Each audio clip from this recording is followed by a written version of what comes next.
Alors bonjour, aujourd'hui je suis Ariane, votre animatrice d'un jour. Aujourd'hui je remplace mes collègues qui ne sont pas là, que je dis bonjour. Bonjour à la Guadeloupe, bonjour auditeurs, auditrices. Aujourd'hui, le premier samedi de ce mois, nous présentons l'émission Écoute Grand Monde. Que nous allons présenter aujourd'hui. Je vais présenter aujourd'hui Noéma. Bonjour. Bonjour à tous. Bonjour à la Guadeloupe. Bonjour Ariane. Bonjour Noéma. Noéma qui est notre invitée aujourd'hui, qui est nutritionniste, diététicienne, qui va nous parler aujourd'hui d'une maladie silencieuse qui s'appelle... La dénutrition. La dénutrition des personnes âgées. Oui, c'est ça. Donc, on va effectivement parler aujourd'hui de la dénutrition et spécialement de la dénutrition qui touche le sujet âgé, comme Ariane vient de le dire. Donc, déjà, on va parler un petit peu des chiffres. Contrairement à ce qu'on pourrait penser, la France est effectivement un pays développé, mais il faut savoir qu'il y a quand même 2 millions de personnes en situation de dénutrition en France, dont 400 000 personnes âgées au domicile et aussi 270 000 personnes âgées en EHPAD. Donc, voilà. Est-ce que tu voudrais peut-être présenter un petit peu l'association avant que je continue ? Oui, Noéma. Oui, je vais présenter l'association. Je suis un petit peu confuse parce que j'ai été pressée aujourd'hui, prise dans des embouteillages. Donc, je vais présenter l'association Famille Rurale qui porte ce projet sur la Guadeloupe, sur les zones blanches, qui est aussi financée par l'ARS, par la sécurité sociale, par aussi le département. Et nous allons sur les zones blanches. Hier, nous étions au Saintes. Nous avons fait l'atelier peinture sur tissu. Et aujourd'hui, notre diététicienne va nous parler de la santé de nos aînés. Et vous pouvez nous appeler au numéro vert, qui est un numéro gratuit, qui est le 0805 384 749. Vous pouvez interagir, c'est gratuit. Même si vous entendez le temps de pause qui vous laisse attendre, c'est gratuit, vous pouvez nous appeler. Ok. Donc voilà, n'hésitez pas à nous appeler, on attend vos appels, je suis là pour répondre à vos questions. Donc pour le moment, là, je vais un petit peu développer. Donc comme Ariane l'a dit, elle a très bien présenté, la dénutrition, c'est une maladie silencieuse.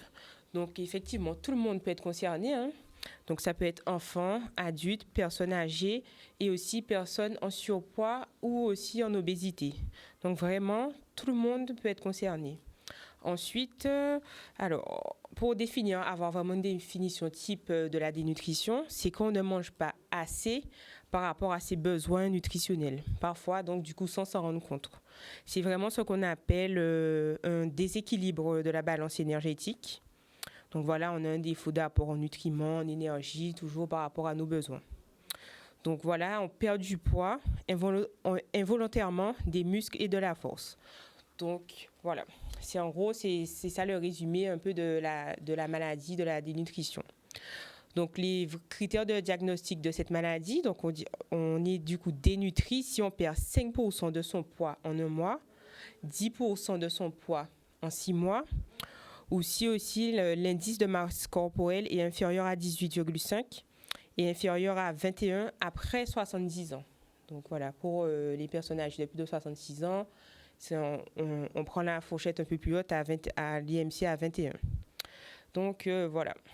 Oui, mais dis-moi, Noéma, on sait que le processus de vieillissement joue beaucoup sur les personnes âgées. Que peut-on faire?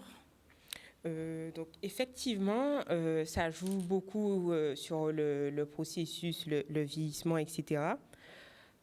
Mais du coup, ça joue donc aussi sur leur statut nutritionnel. Du coup, en effet, le statut nutritionnel est fragilisé par un peu tout ce qui est modifications physiologiques liées au vieillissement, tout ce qui est dépendance, dépression, tout ce qui est un peu maladie grave, troubles cognitifs, maladies chroniques, cancer, tout ce qui est un peu troubles bucco-dentaires, troubles de la déglutition. Voilà, c'est un peu toutes les maladies qui touchent un peu la personne âgée. Donc voilà pourquoi la personne âgée va être un public à risque de dénutrition. Donc ce qu'on va noter, c'est un public à risque, donc ça va être important d'être vigilant. Donc le dépistage et la prise en charge de la dénutrition doivent être une priorité un peu pour l'entourage, les professionnels de santé, les aidants familiaux, un peu toutes les personnes qui travaillent ou qui entourent la personne âgée. Voilà. Et je voulais aussi dire qu'on parle aussi des aidés, de la personne âgée, mais aussi si l'aidant est une personne âgée, l'aidant peut elle aussi être touchée par cette maladie-là, la dénutrition. C'est souvent le cas ici, hein, nos aidants sont un peu... les aidants sont un peu soit la compagne, le compagnon de l'aider, ça peut être sa fille, etc. Mais la personne peut aussi être sa fille ou son fils, hein, peu importe, mais la famille, la personne peut elle aussi être touchée par cette maladie. Voilà. Mais dis-moi, Noéma, quand le goût s'atténue et que très souvent les personnes âgées vous disent le repas n'est pas assez salé, ils ne retrouvent plus les goûts. Alors, du coup, dans ce cas-là, on va essayer au maximum passer sur une alimentation plaisir. Alors, effectivement, si elle veut trop salé, en fait, trouver des astuces pour quand même limiter le sel, mais des astuces pour donner du goût à nos plats. C'est-à-dire tout ce qui est épices, et puis quand je dis épices, tous nos cives, un bon petit piment végétarien, etc., qui va donner du goût, curcuma, poudre à colombo, curry, etc., piment, etc. Si la personne âgée supporte encore le piment, voilà, ça peut être tout ça, ça peut être des exhausteurs de goût. Donc, ça peut aider dans ce cas-là. Après, comme on l'avait déjà dit, normalement, pour ceux qui suivent les émissions, la présentation aussi, ça compte pour beaucoup. La présentation des plats, présenter le menu, c'est très important pour la personne âgée. Surtout que si c'est une personne âgée qui a des troubles visuels, qui ne sait plus faire la différence entre une igname et un morceau de madère, etc. Donc voilà, toujours quand on ramène l'assiette, présenter et dire ce que la personne va déguster, quoi. Voilà. Mais on dit que le goût et l'odorat sont liés très souvent sur les pertes de goût de la personne âgée. Oui, ça peut être lié, tout à fait. Ça peut être lié. Donc, toujours dans ce cas-là, hein, expliquer, il reste encore le visuel. Donc, voilà. Mais déjà pour la personne âgée, c'est un peu altéré. Et en vieillissant, on a surtout un goût prononcé pour les choses sucrées. Donc après, comme je l'ai dit tout à l'heure, on pense toujours à alimentation plaisir, etc. Donc on peut quand même donner des petites douceurs sucrées à nos aînés. Toujours en question de fréquence, quantité, etc. Mais c'est possible. Voilà. Oui, je vais rappeler à nos chers auditeurs qui peuvent nous appeler au 0805 384 748. C'est gratuit. Et je vais rappeler que c'est l'association Famille Rurale à Grand Mounounou qui est basée à Bémao. Qui fait de l'animation. Nous sommes des animateurs en gérontologie, des médiateurs sociaux de santé, nous allons à domicile comme en structure pour l'accompagnement des personnes âgées en situation en situation de handicap ou pas, pathologie neurodégénérative ou pas. Nous accompagnons, nous aidons aussi la famille. Allô, on me dit qu'il y a quelqu'un. Allô? Oui, allô, bonjour. Bonjour. Bonjour. Je voulais savoir comment reconnaître les signes de la dénutrition. Alors, du coup, pour reconnaître les signes de la dénutrition, alors je l'ai dit tout à l'heure par rapport au pourcentage de poids, mais on peut les reconnaître déjà justement puisqu'il y a les conséquences de la dénutrition. Donc, ça va entraîner un amaigrissement important, donc ça peut être un indicateur. La personne aura une perte de force, un peu une perte d'autonomie. On verra qu'elle a plus de risque de chute. Voilà, d'escarres, etc. Il y a parfois une baisse du moral, etc. Donc, c'est ça. Mais dès qu'on remarque vraiment une perte d'appétence, déjà aussi, ça peut être un signal, mais vraiment surveiller la prise de poids, la perte de poids, pardon. Donc, vraiment être vigilant. Donc, dès qu'on a un doute. Lié à ça. Oui, ça va toujours être lié à la perte de poids, un amaigrissement, vraiment une perte de force et de masse musculaire, vraiment. C'est vraiment ça. Voilà. Après, il y a les critères un peu tout ce qui est médical qu'on a dit, là, l'IMC, calculer le pourcentage de perte de poids. Il y a aussi dans les bilans l'albuminémie, etc. Merci pour votre appel. Merci pour votre appel. Je vais continuer, Norima. Oui, oui, on dit très souvent que la couleur joue dans les assiettes. Est-ce qu'on peut jouer avec les couleurs, les fruits de saison, les légumes de saison? Comme en ce moment, il y a des mangues. Très souvent, on dit de ne pas donner des mangues parce que c'est trop sucré. Et on se rend compte que la mangue, on peut la manger dans toutes les sortes. C'est ça. Donc, effectivement, la mangue, comme tu l'as dit, ça fait partie des fruits les plus sucrés. Mais bien sûr qu'on peut en manger. Souvent, l'erreur qu'on fait, c'est qu'on se dit que c'est un fruit de saison, on en a un petit peu en abondance, donc on va en manger en quantité. Souvent, dans mon métier, je vois des patients, etc., des personnes âgées ou de tout âge me dire « Ah non, mais on a des mangues, moi je mange 10 mangues pour mon repas et ça me suffit. » Mais c'est un peu ça l'erreur qu'il ne faut pas faire parce que 10 mangues, effectivement, c'est trop. On a bien sûr comme j'ai dit tout à l'heure, c'est vraiment portion, fréquence, etc. Donc vraiment, pour la mangue, quand c'est une petite mangue, en prendre 2. Quand c'est une grosse mangue greffée, une seule, ça va être suffisante. Après, comme tu le dis, Ariane, on peut la manger en salade. Voilà, en salade, en smoothie, puisque c'est frais, ça permet un peu d'avoir un peu de vitamines pour la personne qui a des difficultés de mastication. Donc, c'est un fruit très intéressant pour leur faire des smoothies, un peu des jus frais, etc., mais qu'ils aient quand même un apport en vinaigrette. J'ai appris récemment, même en vinaigrette, peut la consommer. Si c'est une petite vinaigrette de mangue verte mixée, ou tu l'as vu même avec la mangue mûre. Avec la mangue verte, en mixé, avec bien assaisonné, c'est très bon. Voilà, donc tout ça, ça peut être un exhausteur de goût. Souvent, je dis à mes patients, pour les légumes, ils me disent oui, mais c'est toujours pareil, on a toujours le même goût, etc. Je leur dis, changez de vinaigrette, changez d'huile, l'huile végétale, on en a besoin, on a besoin de matière grasse, mais de bonne matière grasse. Donc effectivement, c'est une idée de varier un peu le goût des vinaigrettes, avec une vinaigrette à la mangue verte, une vinaigrette un peu sucrée salée, une vinaigrette moutarde, cette fois-ci sans moutarde, voilà, ça peut aider aussi, pour changer le goût et encourager à augmenter les apports. Voilà, surtout dans le cas de la dénutrition. Voilà. Oui. Je vais rappeler que nos bannières financiers qui sont l'ARS, la CNSA, le département et la sécurité sociale. Nous rappelons que vous pouvez nous appeler au 808 05 38 47 48. Nous sommes là à votre écoute pour répondre à vos questions aujourd'hui.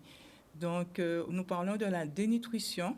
On peut savoir très souvent qu'il y a des dégâts chez la personne âgée qui est isolée, qui est tout seul, qui n'a plus C'est le ça. goût, parce que quand on est tout seul devant une assiette, C'est ça. surtout quand on a un frigo rempli, où très souvent les personnes âgées n'ont plus la force, n'ont plus la volonté de faire à manger, et ils se laissent glisser. Tout à fait. C'est ça aussi, voilà, comme je l'ai dit, c'est à surveiller. Mais effectivement, les personnes âgées qui vivent seules, qui sont isolées, sont encore plus à risque de dénutrition. Effectivement, il y a tout ce qui est portage de repas, etc., qui est mis en place. On a un petit peu ça partout sur notre territoire. Mais malgré parfois le portage, je le vois, il y a quand même... Il y a le goût aussi. Voilà, c'est ça, le goût des plats qui compte. Mais il y a quand même, du coup, des personnes âgées qui sont, du coup, dénutries, malgré cet accompagnement-là. Donc, vraiment, être vigilant,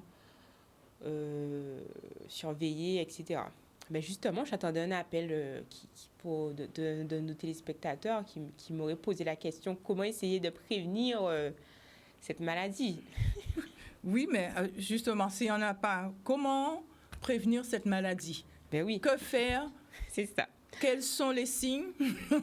Alors, les signes, on les a revus. On a bien dit l'amaigrissement. Voilà, donc on a l'amaigrissement.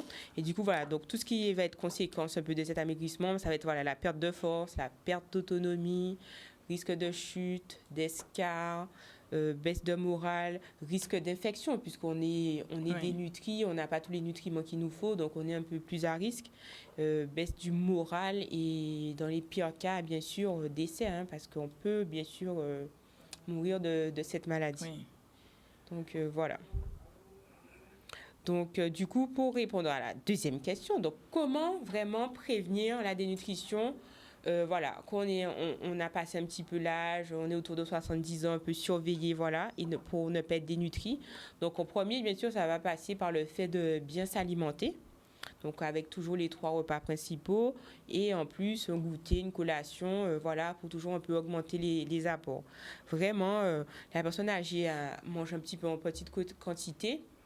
Voilà, donc ça serait vraiment parler de fractionnement de repas.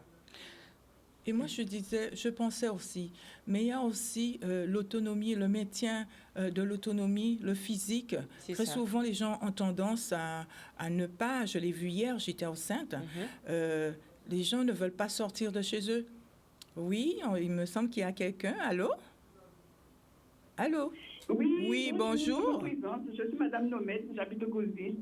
Oui, bonjour, Madame Bonjour. Lomède. Oui, bonjour. Bonjour. Eh bien, justement, je m'occupe d'une personne âgée.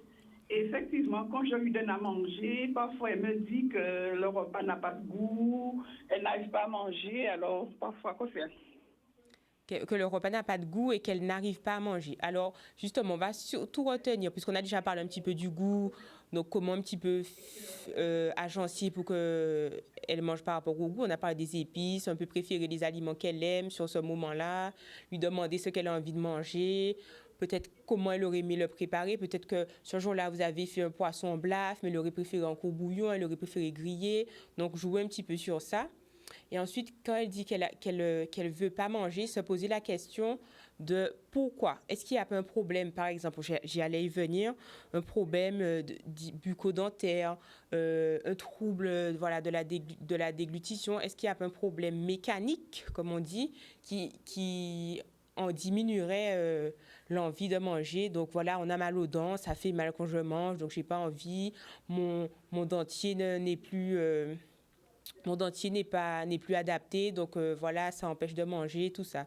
Pensez à ça et toujours penser à faire un petit peu des check-up, aller voir le dentiste. Voilà. En général, vraiment, la personne âgée, on conseille au moins d'aller voir le dentiste 1 à 2 fois par an, minimum. Donc voilà, ça serait déjà voir ça de ce côté-là. Voilà. Est-ce qu'il y a d'autres questions? Est-ce que vous vouliez d'autres précisions? C'est sa fille qui prépare le repas, et mixe le repas, et moi j'arrive, je lui donne le repas. D'accord. Ah voilà, donc elle est déjà, voilà, effectivement, j'ai oublié ce point-là, effectivement, voilà, j'ai pensé au point mécanique, mais effectivement, les textures, donc peut-être qu'elle n'aime pas la texture mixée, peut-être penser à une texture un petit peu hachée, moulinée, un petit peu peut-être écrasée, Parce que souvent, la personne se dit, ah non, j'ai pas envie de manger mixé comme un bébé, etc. Peut-être voir des choses qui restent toujours dans sa forme initiale, mais qui sont déjà un petit peu molles. Je pense aux bananes jaunes bien mûres, sans forcément la faire en purée. Si elle est coupée en petites rondelles et qu'elle est facilement masticable, mais voilà, elle va se dire, c'est bon, je mange un peu comme tout le monde. Donc, ça, ça, elle sent qu'elle peut manger du coup, comme ça l'encourage. Ok, c'est bon pour les. Est-ce qu'il y a d'autres questions? Ok, merci. Eh bien, je viens parler à sa fille aujourd'hui. Il n'y a pas de souci. Merci. D'accord, merci beaucoup pour votre appel. Bonne journée à Non, ça vous. va, merci. Merci. Au revoir. Ben, nous rendons compte que l'heure passe vite, que les minutes dégringolent et que nous allons arriver bientôt à la fin de notre émission. Donc, Noéma, si tu peux porter oui, je vais essayer de finir. Finale. Voilà, finir et faire une petite conclusion. Donc là, on a vu un peu comment prévenir la dénutrition. En plus, avec l'appel de Madame Nomède, on a pu continuer là-dessus. Mais du coup, quand le diagnostic est posé, on a une personne âgée dénutrie au domicile. Donc, que faire? Donc, ou s'il n'est pas posé, où il y a le doute de la dénutrition, déjà, donc on parlait à son médecin, se rapprocher d'un diététicien, d'une diététicienne nutritionniste, se peser plus régulièrement, du coup penser à se peser une fois par semaine minimum. Comme je l'ai dit, augmenter les apports, donc 3 repas par jour, donc là on va passer à 2 collations. Donc penser à tout ce qui est enrichissement de l'alimentation. Donc l'objectif de l'enrichissement, ça va être augmenter de l'apport énergétique, puisqu'on est en déficit, l'apport énergétique et protéique de la personne, sans forcément augmenter le volume des repas. Donc on peut enrichir l'alimentation avec un peu de tout ce qui est matière grasse et tout ce qui est protéines. Donc crème fraîche, beurre, huile, lait en poudre puisque ça apporte des protéines, fromage, œufs, viande, poisson, poudre de protéines aussi, on en retrouve en pharmacie. Donc on peut avoir comme exemple la soupe traditionnelle qu'on va enrichir, tout ce qui est un peu crème de maïs, dessert, etc. qu'on peut enrichir. Donc, par exemple, pour la crème de maïs, vous pouvez rajouter 2 cuillères à soupe de lait en poudre.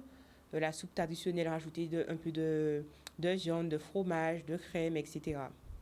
Donc, voilà. Et comme on l'a dit tout à l'heure, adapter les textures, les menus, etc.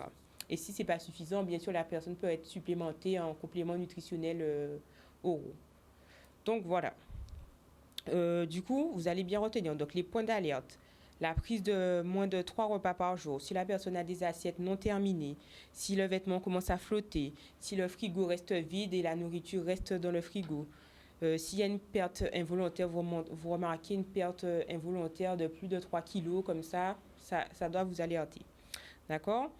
Donc, voilà. Pensez vraiment que c'est une maladie fréquente chez la personne âgée, qu'il est important de la dépister et de la prendre en charge. Voilà. Donc, on pense vraiment à 4 points essentiels. Voilà, pour conclure. Bien s'alimenter, surveiller le poids, avoir quand même une petite activité physique régulière et tout ce qui est bonne hygiène dentaire pour un peu, prévenir globalement un peu la dénutrition. Donc, voilà. Oui, merci Noéma. Nous avons terminé. Ok. Merci.